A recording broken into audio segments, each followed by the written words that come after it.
All right, so the person that I'm bringing up right now is somebody that, how long we've known each other, TR, at this point? Time flies when you're having fun. Yes, it's been at least, what, a couple years? Yeah. So we met at a networking, well, it wasn't networking, it was, what was that? It was an accelerator. SBA. What was the name of the accelerator? SBA Thrive. SBA Thrive. We met at SBA Thrive. Anybody ever did a SBA Thrive accelerator? So it's something that's provided by SBA. It's a 6-month program. It's no cost. And you meet people like TR and myself, right? And then other people as well. And me and TR, like it's not about, his topic is failing forward. And I don't even know if he'll touch on this, but we tried to put together something amazing, but it didn't work out. Yes, we did. But the reason why the liquidity event exists is because of that. And even though that didn't work, this is. I'm meeting great people. Everybody's learning. We're bringing down some of the foremost knowledgeable experts from around the country. So I'm really looking forward to seeing where this goes. But without further ado, please welcome T.R. Richardson.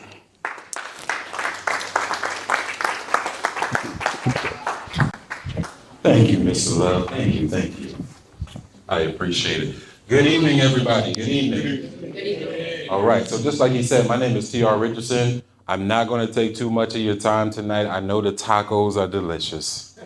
I know the lemonade is lovely. Please tell the lemonade lady, do not leave yet. I have intentionally waited until after I speak because I want to hold my bladder. But I am wanting some of that lemonade. I saw somebody with, where you at? There you are. Hold that up. What is that? What is it? It looks amazing and I need some of it in my life. So just like Randolph said, my name is T.R. Richardson. I'm the Chief Training Officer at Richwood International. We're a human capital development agency. We provide high impact performance development, executive coaching, workforce development, training, coaching, and consulting. And I'm here tonight to talk about failure. As you can see, I am a SME or a SME on failing forward because I failed many, many times in my life. And I failed so many times that I've forgotten some of the times. Times like Randolph just mentioned, I completely forgot that this event that we're sitting in right now happened because he and I were putting an event together in Alabama. It was all, we were all good to go, set in stone at Tuscaloosa University up there in Alabama. And then the election happened. And then all of that stuff kind of got paused. But from that, we had created a support event called the Liquidity event to be able to promote that. That went away, but this stayed. So everyone here is sitting in the product of a failure forward. This is a real live example. We wouldn't be sitting together if we weren't comfortable with failing over there and unintentionally succeeding over here. And sometimes that happens in business.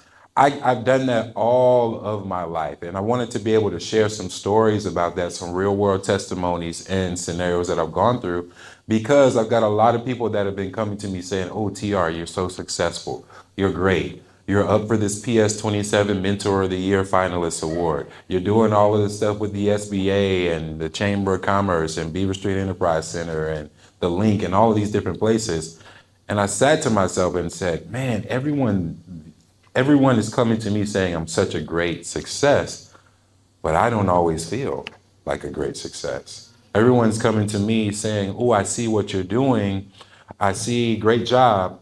But they're not seeing those times where I didn't get it right, where I was working it out. They're just seeing the finished product. Sort of like, we don't see the 9 months that it takes to make a movie, but we do go and spend the 2 hours that it takes to watch it. That is exactly how business, how entrepreneurship, how life can be sometimes. So I want to, for all of the people who think TR is so great, I came to tell you some of my failure stories. Starting with this one right here. Imagine this, being a high school senior, 6 weeks before graduation. You're about to graduate, you're about to walk across the stage, you open what you believe is your diploma, but instead, It is a letter of expulsion. Not saying congratulations, but saying, please leave our campus. 6 weeks before graduation, 6 weeks before I'm supposed to get that high school diploma that grandma, that mom, that auntie, that everybody said, you don't got to go to college, but you at least got to get that high school diploma. You know what I'm talking about. I'm 6 weeks before that, and it feels like my world is about to crash down because now I don't know which way I'm going to go. I don't know where I'm going to graduate from because now I need to get a high school diploma in order to even go to college to that next level of life. This was one of my first big failures that I went through. But here's the truth that I didn't know then. I thought it was the end of something, but it turns out that it's the beginning because we do not run away from failures. The most successful people that I've come across, and I've coached in person over 400,000 people. I've trained or coached over 400,000 people in my career and in my tenure. And what I know is that you don't become successful by avoiding failure. You don't become successful by being afraid of failure. Success, the cement to success, is often failure. The foundation to success is often failure. And that's something that we've got to be able to get comfortable with because you will fail over and over and over and over and over again. Take it from one of the greatest performers of all time. We all want to be great performers in business, in sales, and whatever it is that you're doing. He wanted to be great at what he was doing. Everybody knows this young man right here, MJ, the airman himself. We know that he can fly without wings. But we didn't see him shooting in the gym, as the young people said. We didn't see him missing that shot and missing that shot and missing that shot just so he could make that one game-winning shot. And that's what each of us are trying to do in our own respective businesses. We're trying to make the shot. We're trying to hit the goal. We have revenue goals. You have sales goals, all of those different things. And this is from MJ himself. I failed over and over and over again in my life. And because I failed, that is why I succeed. So I want you all to get comfortable leaning into and leaning up against failure because it's not something that we avoid. It's not something that we're looking for ways to go around it or to go above it. No, we want to lean into it because the only way is through. Not around, not above, but through. And that's something that I know everybody in this room has the ability to be able to persevere through. But it is a skill that has to be developed. So whether you're one of the greatest of all time or if you are just trying to be the greatest at what you do, get comfortable, just like that child who's trying to go from a four-wheeled bicycle to one with two wheels. You may fall a little bit. But you're not going to stay down on the ground because you know what your mission is, you know what your vision is, you know what your destination is. So you're not going to stay on the ground because you got a vision, you got a mission, you got a destination of riding that bike with two wheels.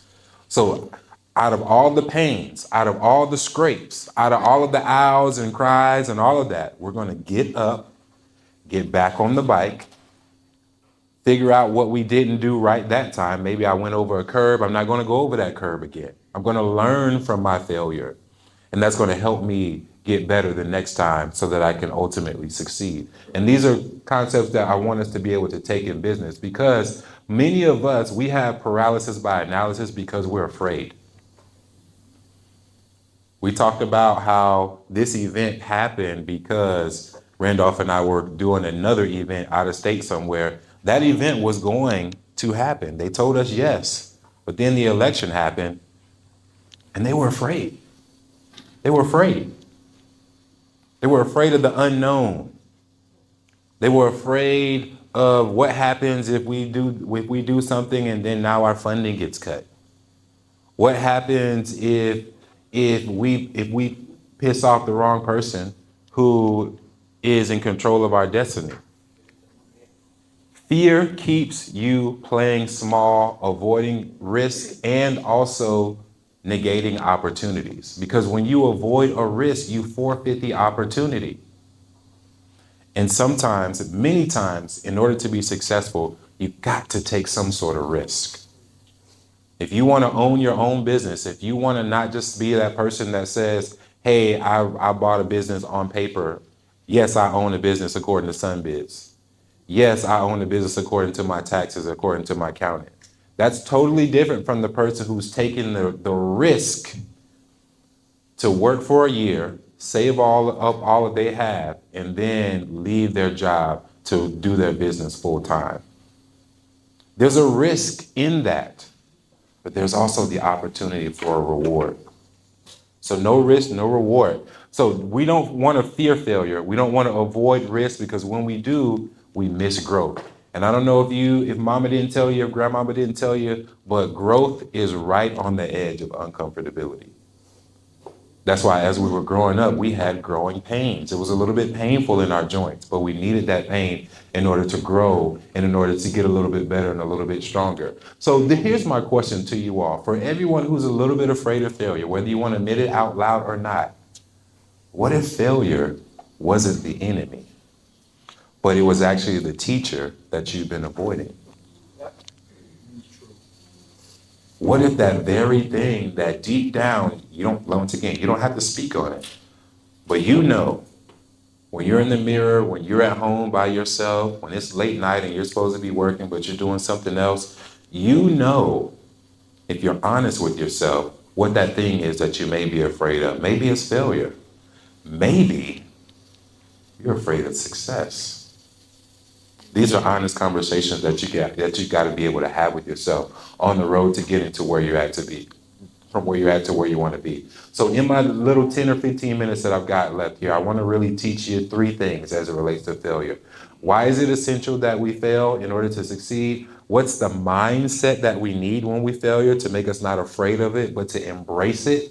And then what are some simple tools that will help us not only fall when we fail, but to fail forward and learn something so that we take a step forward and not 3 steps backwards. So what are we talking about here? How do we want to look at failure? Remember, the mind to the body is like an engine to a car. So if you're not taking care of your engine, your car isn't going to go anywhere. If you're not watching your intake, if you're not fueling it up with the appropriate fuel, your car isn't going to go anywhere. Same thing with your mind and your body. What are you telling yourself in your mind? Is it something that you failed at that secretly you're ashamed of? And that shame is keeping you from taking that next step and trying again. Is it something that you deep down you feel like, hey, I'm not good enough? Hey, I want to do it, but I don't necessarily believe in myself as much as I say that I believe in myself. These are honest conversations that we can have with ourselves about how we're thinking, because those thoughts are hindering or helping us behave or act in a certain way that's going to actually connect us to that success. So I want you to have those honest conversations with yourself, because if you're viewing failure as shame, I want you to view it as feedback. It's just information. And we're going to intake that information and use it to be able to help us create the output that we want. But we can only do that if we're not afraid of the information. So don't view it as shame, view it as feedback, view it as data, view it as information that's going to help me figure out what I didn't do right this time, make a couple of tweaks, try again, and see if we can get it right next time. Because this is what the most successful people are doing. They're failing, they're failing, they're failing, they're failing, they're failing, they're failing, and they finally get it right. And it seems like they were lucky, but they weren't lucky. They were just persistent. And remember, consistency plus adversity equals persistence. Many of us can be consistent. We can do the same thing over and over and over and over and over again without anything in our way. But what happens when we get a little bit of adversity? What happens when we got a goal, but then somebody tells us no, and we receive a little bit of adversity? What do we do? How do we respond?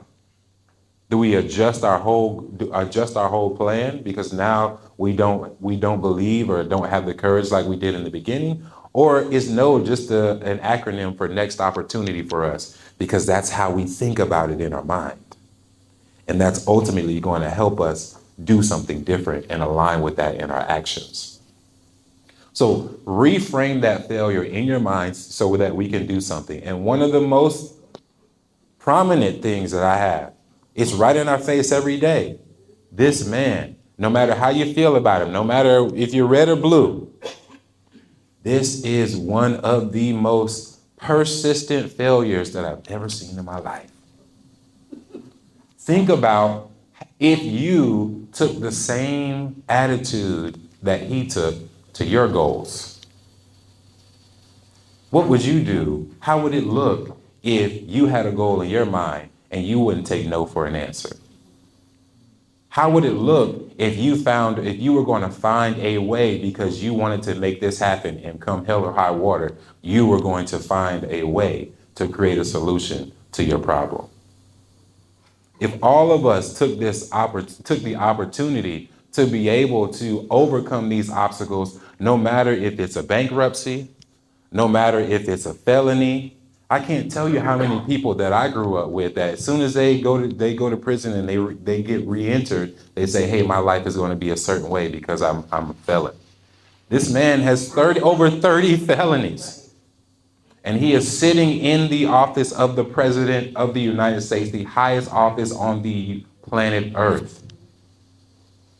What if you had a similar mindset about your business, about accomplishing your goals, about overcoming your obstacles and pushing through your pain points? So no matter, like I said, whatever your political view is, I want you to think about how your past failures don't have to define your future possibility. And this is just one of many examples of people who have failed and failed and failed and failed, but they haven't allowed yesterday's failure keep them from tomorrow's successes. And that's exactly what I want for you to be able to apply to your situation, whether it's a business, whether it's a goal, no matter what it is for yourself in your specific situation. So what's the 3R framework that I want you to do? Reframe, reflect, re-engage. So I need you to reflect on what that conversation is, what that situation is, what didn't go right. Just kind of using our example of a child falling down on a bicycle, they need to reflect. What about this situation caused me to fall down? Was it I hit the curb? Was it I wasn't paying attention and my wheel hit the grass? Was a sidewalk crack right there too big? Was I not pedaling fast enough? I didn't have enough momentum. I need to reflect on that situation that I fell down. After I've reflected, now I need to reframe this, because sometimes when we fall down, we catch some scrapes. Sometimes when we fall down, we get a little bit of pain. And sometimes that pain, depending on how deep and how bad it is, can keep us from doing things in the future. This is where you have to control your mind and reframe that narrative and that mindset. Not allowing the pain of me falling down off of my bicycle to reframe my mind and keep me from getting back up, watching that crack, paying more attention next time, and being more successful. So I've got to reflect, reframe, and most importantly, I've got to re-engage. This is where the magic happens. This is where you take that information and you turn theory into practice. This is where a liquidity event can be born. Because now you can reflect, you can reframe, you can learn, and you can re-engage. This is how the magic happens. You got to take that information and take that education and turn it into application. Because that is ultimately where the impact is going to happen. And that's what we want here. So a couple strategies here before I let you go. How do we make failures useful, and how do we build resilience through systems? Use small bets. Number one, I like to pilot everything. So before you take things wide, before you make it company wide, before you send it out to everybody, pilot it. This is what the big boys do. Starbucks, before they add the new drink all over the nation, they pilot it in Southern California in a couple cities. These are strategies that the big boys do, and you can do the same thing too. So pilot, use small bets, and learn before you scale. My mentor used to say, go be an inch wide and a mile deep instead of being a mile wide and an inch deep. So we want to go deep, we want to pilot, and we want to learn before we scale and before we move on to the next one. Have those rapid debriefs. Conduct after action reviews. This is one of the things that people don't do, and they're leaving information on the table because they're so afraid of whatever that failure is that they don't stop to assess the situation, what happened, and potentially be able to learn some information that they can use to avoid the situation from happening again. They just get emotional. Ow, it hurts. Ow, I don't like it. You hurt me. Now I'm responding and I'm being emotional to you instead of focusing on what I can do to change the situation from happening in the future. So you've got to take a moment to stop and actually do some assessments and not miss that step because we're so emotional or because we're so hurt. And the last but not least, you got to normalize a culture where possessing the courage to fail is common and it's welcome. Some simple things that you can do, especially if you have small kids, if you got little kids. When my kids get into the car, I love to ask them, hey, how did you fail today? Seems like a weird question. But it can be something so small.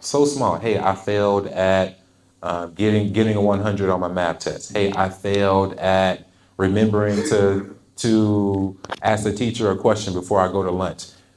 I'm just getting them into the mindset of this is something that you can do to be able to be comfortable making mistakes, take that information from your mistakes and use it to modify your process moving forward to be successful. So creating a culture where it's normal to fail, it's okay to fail, it's actually welcomed, creates people who are courageous enough to take the opportunity. Because through that opportunity, they may fail, but they also may be successful. And if you're not trying, you have no opportunity to make any of the shots that you don't take the opportunity to make or miss. So a quick recap before I let you go. Failure isn't the problem. The real problem is avoiding failure altogether, which means that if we avoid failure, we also avoid growth. We also, when we avoid risk, we also avoid opportunity. These are the things that you need to be able to grow and scale your business. You've got to take advantage of some opportunities. You've got to be able to grow because that's how you scale and that's how you not only scale, but sustain. So failure isn't the option, the problem. Avoiding it is. And when we run from failure, we run from the very experiences that we say that we want, those experiences that build character, competence, and competence. So remember, every failure is like a seed of success for the future, and it is up to you to plant that seed. So I want you all to understand here before I let you go, what if failure might actually be your fuel? That's the question that I want you to leave you with. And what are you going to do the next time you fail? Are you going to let that fuel sit on the ground and evaporate in the sun? Or are we going to learn from that lesson, take that fuel, and use it to be able to get us from where we're at to where we know we can be moving forward in the future? I know everyone in this room has the ability to take advantage of that opportunity and to be able to use your failures as fertilizer for your future. So remember, I'm T.R. Richardson, subject matter expert on failure. Success is not final, and failure is not fatal. It is just the courage to continue that counts. And that is from Winston Churchill, one of the most successful people in politics historically across the nation, across the world, excuse me. So with that being said, I will take my seat and go and get my lemonade, just like I told you I would. I want to leave you all with this here, because we sit down as a part of one of our projects, we sit down with some of the most successful people, and we talk about the value of failure. I've had a great conversation with Mr. Love. I had a great conversation with Dr. Janetta Best Cole. I've had a great conversation with many different people who are courageous enough to talk about their story. So if you have the courage to talk about some of your successes, I would love to have you on the show here. It's called Worth Failing Forward TV. We're about to start filming our second season of our mini podcast. It's about 15, 20 minutes. I would love to have you on the show, have a conversation with me afterwards. And remember, your story isn't something to be afraid of. I want you all to fail forward and use that information to help other people fail forward as well. So have a conversation with me afterwards. My name is T.R. Richardson. I appreciate your ear. It's a little acronym for energy, attention, and respect. Any questions before I go and get my lemonade? Outstanding. All right. Thank you. Have a great evening. I'll be sitting over here if you want to have some additional conversation.